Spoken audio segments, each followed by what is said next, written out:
여야 모두 공천 작업에 속도를 내고 있습니다. 여야 대진표 윤곽이 드러나는 동시에 공천 결과를 둘러싸고 잡음도 곳곳에서 나오고 있습니다. 국회팀 최돈희 기자와 더 알아보겠습니다. 어서 오십시오. 먼저 국민의힘 상황부터 짚어보겠습니다. 그동안 국민의힘은 좀 공천이 무난하게 진행된다는 평가였는데 잡음이 나오기 시작한 것 같습니다. 네, 그렇습니다. 충남 아산의 사선 이명수 의원이 반발성 기자회견을 했는데요. 예. 공천 배제, 이른바 컷오프 대상으로 거론됐다는 게 이유입니다. 저 개인이 아닌 지역 주민에 대한 정치적 모멸 행위이고 경선 기회조차 주지 않아 단수 공천할 경우 아산 및 충남 지역의 국민의힘 승리에 역행하는 행위라고. 지역구 현역 중진 의원 가운데 첫 반발입니다. 네, 이런 반발이 나오니까 진짜 이제 공천이 시작됐다는 이런 느낌이 오는데 이런 반발들 좀 더 있습니까? 네, 이제부터가 진짜 공천 시작이라는 얘기가 나오고 있습니다. 네. 현재까지 공천을 신청한 국민의힘 현역 의원 102명 가운데 공천이 확정된 의원은 40명 정도인데요. 아직까지 지역구 현역 의원 컷오프는 나오지 않고 있습니다. 컷오프에 관해서는 오늘 의결하거나 그러지는 않았습니다. 그리고 컷오프는 개별적으로 이렇게 통지를 하고. 하지만 현역 의원 컷오프 발표가 임박하면서 당내 긴장감이 고조되고 있습니다. 공천 탈락자들의 이의 신청이 잇따르는가 하면 일부에선 낙천자들의 무소속 연대 움직임도 일고 있습니다.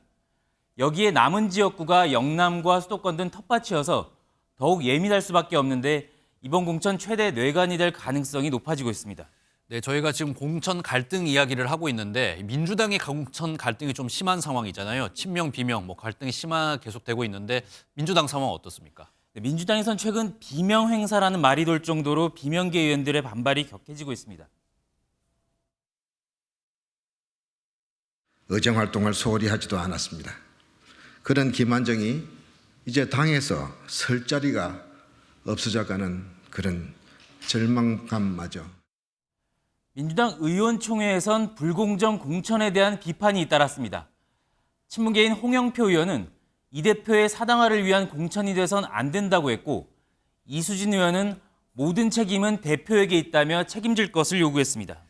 네, 민주당의 이 당 원로들까지 이제 공천 갈등에 이제 나서기 시작했다면서요.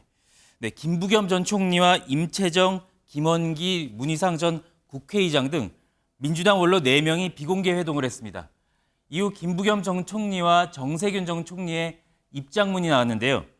이재명 대표가 여러 번 강조했던 시스템 공천, 민주적 원칙과 객관성이 훼손되고 있다며 강한 우려를 표했습니다.